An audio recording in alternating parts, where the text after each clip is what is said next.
अस्सलाम वालेकुम। अच्छा, आज हम जो है ना देखते हैं कि एफ क्या होता है। और एफ के अलावा हम ये भी देखते हैं कि कुछ टर्म्स होती हैं, लाइक ऑर्डर ब्लॉक होता है, एफ होता है। इसी तरह कैंडल्स को दूसरा नेम क्या यूज़ करते हैं, इसी तरह like supply zone, demand zone. चलो वो हम नेक्स्ट देखेंगे, फ़िलहाल हम जो बेसिक चीज़ें हैं ना उनको देखते हैं। अच्छा, एफ वो होता है कि कोई से 3 कैंडल्स लेनी है हमने, ठीक है।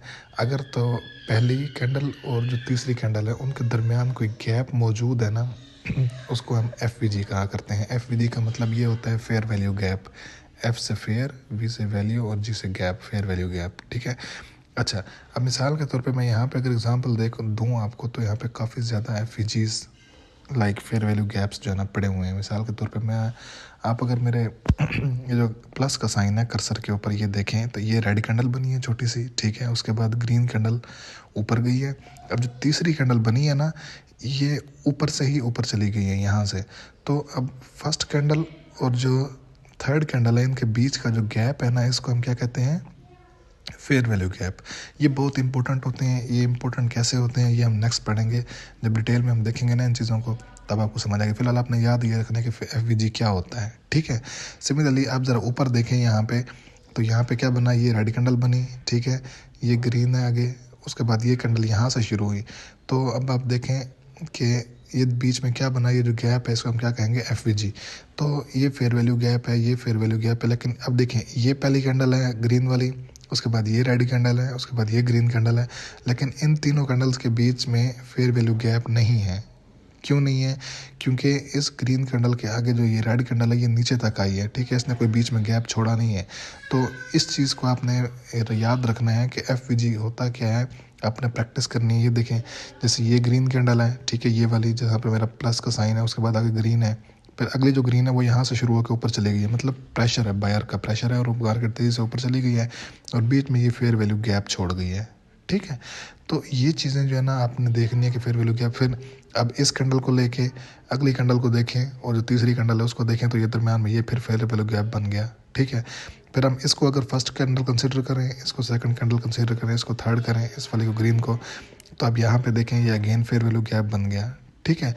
लेकिन अब अगर हम इस वाली ग्रीन कैंडल को कंसीडर करें, अगर पहली कैंडल, और ये दूसरी कैंडल, रखली थर्ड कैंडल जो है ये वाली, ये तीसरी कैंडल है। अब यहाँ पे देखें, इन तीन के बीच कोई फेयर वैल्यू गैप नहीं है, क्योंकि मार्केट ने क्या किया है, नीचे तक आके विक वगैरह बनाई है, ठीक है। चलो, यहाँ से एक और चीज़ याद है कि विक्स क्या होती हैं, कैंडल की बॉडी क्या होती है, और कैंडल क्या होती है, ये भी आपको बता दूँ थोड़ा सा, ठीक है।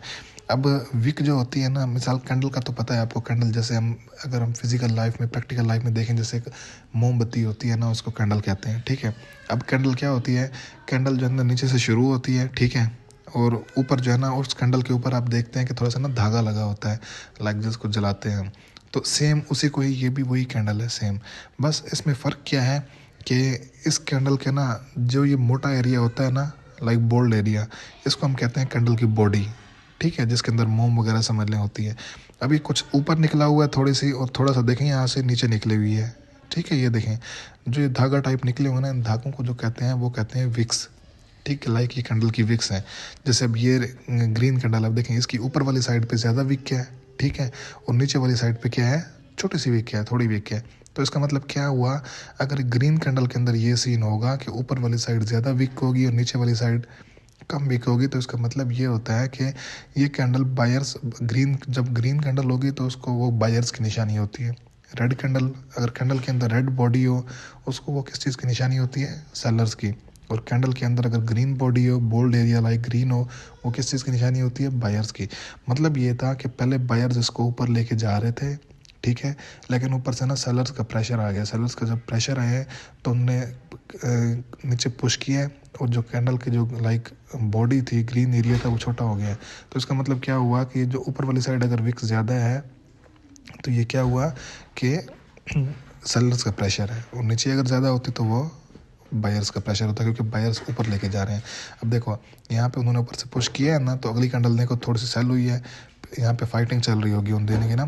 फिर अगली कैंडल देखो ज़्यादा रेड हो गई है, तो मतलब सेलर्स ज़्यादा हो गए हैं। तो आपको होपफुली पता चल गया होगा कि कैंडल की बॉडी क्या होती है और विक्स क्या होती हैं। ये जो धागा टाइप होता है इनको हम सिंपल विक्स कहेंगे, और ऊपर वाले एरिया जो ऊपर भी छोटा छोटा धागा है जो इनको भी हम विक्स कहेंगे। जो बीच बीच में जो बोल्डेड एरिया होगा उसको हम क्या कहेंगे, कैंडल की बॉडी है। अब ये रेड कैंडल की बॉडी है जो रेड बोल्डेड एरिया है, अब ये ग्रीन कैंडल की बॉडी है और ये जो ग्रीन कैंडल है। इसी तरह कैंडल का एक दूसरा नाम होता है स्प्रेड, कि स्प्रेड कितना बड़ा है कितना छोटा है। अक्सर आप लोग मार्केट में लोग कह रहे होते हैं कि जो है ना कितना बड़ा स्प्रेड आ रहा है। स्प्रेड का मतलब ये होता है जैसे इस ये कैंडल देखें आप, ठीक है। स्प्रेड कहते हैं पूरी बॉडी को, बॉडी प्लस विक्स दोनों को मिला के ना हम क्या कहेंगे, स्प्रेड कहेंगे। अब एक कैंडल के अंदर बॉडी भी होती है उसकी विक भी होती है, लेकिन जब इन दोनों को मिलाएंगे तो हम क्या कहेंगे, स्प्रेड। जैसे अब ये देखें ये कैंडल है, इसके पीछे ये देखें ये कैंडल है, छोटी सी कैंडल है। इसका मतलब क्या है, हम बॉडी प्लस विक्स को अगर बोलें तो हम कहेंगे कि ये स्प्रेड है, छोटा सा स्प्रेड है, ठीक है। लेकिन अगर हम सिर्फ इसके अंदर देखें कि विक कितनी है, ठीक है, ऊपर वाली साइड कितनी विक है, नीचे वाली साइड कितनी विक है, बॉडी कितनी छोटी सी, बिल्कुल छोटी सी बॉडी है, लाइक पिन जैसे होती है ना, एक पिन बार बनी हुई है, ठीक है। तो अब इसका क्या मतलब है, अब देखें यहाँ पे नीचे से जो है ना वो प्रेशर आया है ना सेलर का, सेलर ने पुश किया ऊपर की तरफ। अगली कैंडल देखें फिर कैसे ऊपर गई है, फिर देखें आगे ऊपर जा रही है। तो यहाँ पे देखें स्प्रेड छोटा है, तकरीबन छोटी छोटी कैंडल है, लेकिन इस कैंडल के ऊपर ऐसा क्या हुआ है कि स्प्रेड इतना बड़ा आ गया, ठीक है। ये देखें कितनी बड़ी कैंडल शो हो रही है, विक्स प्लस बॉडी को मिलाएं तो ये रेड कैंडल की बात कर रहा हूँ, ठीक है। तो आई होपफुली कि आप जो है ना होपफुली कि आपको स्प्रेड का भी आइडिया हो गया होगा, कैंडल की विक क्या होती है, कैंडल की बॉडी क्या होती है, सारी चीज़ों का आपको आइडिया हो गया होगा। फेयर वैल्यू गैप का भी आइडिया हो गया होगा। अब इसके अलावा अगर कोई बेसिक में अगर आपको कोई चीज़ बताऊं तो होपफुली यहाँ पे कुछ रहता नहीं है। अब मज़ीद हम जो आगे पढ़ेंगे ना तो वो हम इससे मज़ीद आगे जाके देखेंगे कि प्रीमियम एरिया क्या होता है, डिस्काउंट एरिया क्या होता है, इसी तरह सप्लाई जोन कौन सा होता है, डिमांड जोन कौन सा होता है, ठीक है। प्रीमियम और डिस्काउंट का मैं इसी के अंदर बता देता हूँ। सप्लाई जोन और डिमांड जोन जो है ना वो हम आगे पढ़ेंगे। अच्छा, किसी भी कैंडल को या किसी एरिया को उसका जो 50% का एरिया हमने मार्क करना है कि 50% एरिया किधर बनता है, वो कुछ टूल्स होते हैं, मैं बाद में बताऊंगा। उसको कहते हैं लाइक फिब रिट्रेसमेंट, इस तरह के टूल्स होते हैं या और भी टूल्स होते हैं। अच्छा, किसी भी कैंडल का जो 50% का एरिया होता है ना, उससे ऊपर वाला जो एरिया होगा उसको हम प्रीमियम जोन कहेंगे। लाइक उससे ऊपर का जो एरिया है ना उसका रेट बहुत ज़्यादा है, प्रीमियम जोन है, ठीक है। और जो नीचे वाला 50% से नीचे वाला एरिया होगा उसको हम क्या कहेंगे, डिस्काउंट जोन। लाइक जो अगर 50% से नीचे आए तो यहाँ पे रेट कम है, ठीक है। तो अब एक कैंडल के अंदर भी प्रीमियम जोन और डिस्काउंट जोन होते हैं। और इसी तरह एक एरिया अगर हम देखें मिसाल के तौर पे यहाँ से लेके यहाँ तक देखें, अगर हम जैसे ये फुल ग्रीन जो एरिया है तो इसका हम 50% ड्रा करेंगे, 50% बन रहा है यहाँ पे, ठीक है। तो 50% से ऊपर वाला एरिया जो होगा वो प्रीमियम एरिया होता है और नीचे वाला एरिया होता है डिस्काउंट एरिया होता है, ठीक है। जब भी मार्केट ऊपर जाती है ना वो हमेशा, अब जैसे यहाँ पे तेज़ी से ऊपर गई है तो अब रिट्रेस करने डिस्काउंट एरिया में दूसरे ऑर्डर लेने ज़रूर आएगी, ठीक है। हमने फिब रिट्रेसमेंट से ड्रा करना है, चेक करना है कि 50% कहाँ पे बन रहा है। मिसाल के तौर पर अब देखें, अंदाज़ा है इसका तकरीबन यहाँ पे 50% बन रहा होगा, ठीक है। तो उस 50% एरिया के अंदर मार्केट क्या करने आई है, ऑर्डर्स उठाने आई है, सस्ते वाले ऑर्डर, लाइक डिस्काउंट जोन के अंदर आई है। 50% से नीचे आई है, ठीक है, नीचे वाले 50% के अंदर। उधर से जो डिस्काउंट एरिया के अंदर लाइक रियायती कीमत के ऊपर उसने ऑर्डर उठाए हैं और उसके बाद फिर ऊपर चली गई है, ठीक है। इसी तरह हर जगह के ऊपर आपको ये मिलेगा कि मार्केट, ये जो रेड कैंडल्स अगर ऊपर जा रही होगी तो ये रेड कैंडल्स बनने की निशानी यही होती है कि मार्केट ना रिट्रेस करने आती है डिस्काउंट एरिया के अंदर, और डिस्काउंट एरिया से लाइक रियायती ऑर्डर उठाती है और फिर ऊपर जाती है, ठीक है। तो आई होप कि आपको प्रीमियम जोन और लाइक डिस्काउंट एरिया का पता चल गया होगा। प्रीमियम कौन सा होगा, कोई भी एरिया आपने स्पेसिफिकली लेना है या कोई कैंडल लेनी है, उसका जो 50% से ऊपर का एरिया होगा उसको हम क्या कहेंगे, प्रीमियम। सिंपल सी लॉजिक है, 50% से नीचे का जो एरिया होगा उसको हम क्या कहेंगे, डिस्काउंट। तो ये तो आपको ही पता है ना, मार्केट में हम जाएँ अगर तो डिस्काउंट किसे कहते हैं, डिस्काउंट का मतलब यही होता है रियायत करवाना है कम से कम कीमत के ऊपर, ठीक है। और प्रीमियम का मतलब यही होता है कि हाई कीमत होती है, ज़्यादा से ज़्यादा वैल्यू होती है उस चीज़ की। तो हर कैंडल का एक प्रीमियम एरिया होता है और एक डिस्काउंट एरिया होता है। और हर एरिया का भी, एरिया का मतलब कहने का मतलब ये है कि 5-7 कैंडल्स को मिला के, और एक कैंडल का मतलब ये है कि एक कैंडल के अंदर उसका कितना प्रीमियम एरिया है, ठीक है। अब देखें, ये भी अगर ग्रीन कैंडल बनी है ना तो अगली कैंडल ना ऊपर जाने से पहले जो है ना देखें थोड़ा सा नीचे आई है, ठीक है। उसने कोशिश की नीचे आने की, लेकिन नीचे से सेलर का प्रेशर और बायर का प्रेशर ज़्यादा था तो वो ऊपर ले गया, ठीक है। जहाँ पे भी आप देखेंगे ना मार्केट, अब देखें यहाँ से ऊपर चली गई ना, मिसाल के तौर पे अगर आप ये एरिया लें तो ये अब इतनी लंबी जो स्प्रेड बना है, इतना लंबा स्प्रेड, ये कैंडल नीचे आई ही इसलिए है, ताकि यहाँ पे एक तो डिस्काउंट एरिया को टच करने के लिए, वहाँ से ऑर्डर उठाने के लिए, और डिस्काउंट एरिया के साथ साथ उसने क्या किया है, जिन लोगों ने यहाँ पे बाय किया होगा उनके एसएल्स वगैरह स्टॉप लॉस वगैरह पड़े होंगे, उनको भी उठाने आई है। ठीक है, तो ये आई होप कि जो है बेसिक सी चीज़ें हैं, इनको आपने बार बार प्रैक्टिस करना है। अगर आपको लेक्चर के दरमियान समझना है, सिंपल आपने क्या करना है, आपने जाना है गूगल के ऊपर। ठीक है, गूगल पे जा पे यहाँ पे FVG एग्जाम्पल्स लिखनी है।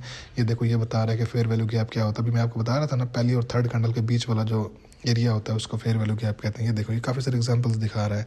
ठीक है, आप इनको देखोगे तो आपको यहाँ से आइडिया हो जाएगा सिंपली। और अगर आपको फिर भी FVG समझ नहीं आई, FVG आई होप के तो इतनी सिंपल सी है। मैं अगर यहाँ पे लिखूँ FVG की बजाय, लाइक मैं लिखूँ premium and discount area, discount areas examples in trading. ठीक है, तो अब देखें ये आपको बताएगा। अभी इसने क्या किया यहाँ पे, इसने सिंपल क्या किया है, एक एरिया था रेड वाला। ठीक है, ये जो कैंडल्स यहाँ पे नीचे आई ना, शुरू में देखे जितनी तेज़ी से 2-3 कैंडल नीचे आई, उन्होंने क्या किया, सिंपल 50% एरिया ड्रा किया है। 50% से ऊपर वाला मैंने क्या कहा था, प्रीमियम होगा, 50% से नीचे क्या होगा, डिस्काउंट। अब ये मार्केट नीचे आ रही थी, अब जब नीचे आ रही होगी तो अब क्या होगा, हर कोई यही चाहता है कि भाई हम हाई कीमत के ऊपर बेचें और सस्ती कीमत के ऊपर ख़रीदें। तो अब इन्होंने, क्योंकि मार्केट नीचे आ रही है, नीचे आने का मतलब ये होता है कि सेलर जो है ना वो बेच रहे हैं। ठीक है, नीचे आ रही थी, दोबारा गई है हाई कीमत के ऊपर, उसने जो है ना क्या किया है, जाके बेचने के लिए ऊपर गई है। इस प्रीमियम जोन के अंदर मार्केट ने टैप किया और फिर नीचे आ रही है। ठीक है, आपको यहाँ पे प्रीमियम जोन और डिस्काउंट जोन की एग्जांपल्स नज़र आ जाएंगी। देखिए ये उन्होंने कैसे ड्रा किया हुआ है, एक एरिया है, उसका 50% से ऊपर वाला प्रीमियम जोन, 50% से नीचे वाला ग्रीन वाला क्या हो गया, डिस्काउंट जोन। तो आई होप कि आपको इन चीज़ों की ना बहुत अच्छे से समझ आ गई होगी। अगर नहीं हुई तो आपने यहाँ पे क्या कहते हैं, गूगल पे जाके ना ये चीज़ें सर्च करके देखनी है। मैं अगर यहाँ किसी ने ट्रेड ली हुई है इस जगह पे ना, ये देखें इसने क्या हुआ था, क्या किया हुआ था, इसने प्रीमियम पहले इसने ड्रा किया हुआ था, इसने प्रीमियम जोन और डिस्काउंट जोन कौन सा है, फिर इसने डिस्काउंट जोन के ऊपर एक ऑर्डर ब्लॉक टाइप चीज़ को मार्क किया हुआ था और वहाँ से इसने एंट्री बनाई है और देखो मार्केट ऊपर चली गई है। ठीक है, तो ये चीज़ें मैं आपको बताऊंगा, ऑर्डर ब्लॉक को यूज़ कैसे करना है, प्रीमियम जोन को यूज़ कैसे करना है, डिस्काउंट को यूज़ कैसे करना है, FVG को यूज़ कैसे करना है। लेकिन फ़िलहाल आपने कंसेप्ट क्लियर करने हैं गूगल से सर्च वगैरह करके ना कि प्रीमियम जोन कौन सा होता है, डिस्काउंट जोन कौन सा होता है। सिर्फ आपने जो मैंने जितना बताया है ना, सिर्फ उतना ही देखना है, उससे आगे की चीज़ें नहीं देखनी। ऐसा ना हो कि जो ना फिर आप गूगल तो आपको पता है एग्जांपल सजेशन में बहुत ज़रा कुछ दिखा रहा होता है, फिर ऐसे आप करते करते ऐसा ना हो किसी और चीज़ में घुस जाओ, फिर आप कंफ्यूज हो जाओगे कि भाई ये क्या चीज़ें हैं। फिलहाल बाकी चीज़ें किसी कहीं पे ध्यान नहीं जाने देना, जितना बताया है ना उतना सिर्फ वहाँ पे स्टिक रहना है। और ये चीज़ें आपने मास्टर करनी है, याद रखनी है कि भाई कौन सा प्रीमियम है, कौन सा डिस्काउंट है, किस चीज़ को क्या कहते हैं। ठीक है, ये चीज़ें आपको जाके ना आगे हेल्प करेंगी बहुत ज़्यादा। ठीक है, फिलहाल आज के लिए इतना ही, लेक्चर काफ़ी लंबा हो गया और आई होप कि आपके व्हाट्सएप पे अल्लाह करे डाउनलोड भी हो जाए, क्योंकि इतना लंबा हो गया। तो इन चीज़ों को जितनी चीज़ें बताई हैं ना, 5-6 चीज़ें, इनको याद रखना है, याद करना है और फिर कोशिश करना है कि मैंने जो ग्रुप बनाया है उसके अंदर आपने प्रीमियम जोन कौन सा, डिमांड जोन कौन सा और इसके डिस्काउंट जोन कौन सा, सॉरी, और इसके अलावा FVG कितने हैं, कहाँ पे हैं, आपने उनका स्क्रीनशॉट लेके उनका मार्क करके ना उस ग्रुप के अंदर सेंड करना है as example, as a assignment. ठीक है, ताकि मैं देखूंगा कि जो है ना उसमें आपने जो आइडेंटिफाई किया वो ठीक है या नहीं है। ठीक है, कोशिश करना है कि लाइक 5-5, 7-7 एग्जांपल्स भेजें ताकि आइडिया हो कि भाई आपको समझ आ गई है। ठीक है, इंशाल्लाह फिर नेक्स्ट लेक्चर में जब रिकॉर्ड करूँगा तो वो भी यहाँ पे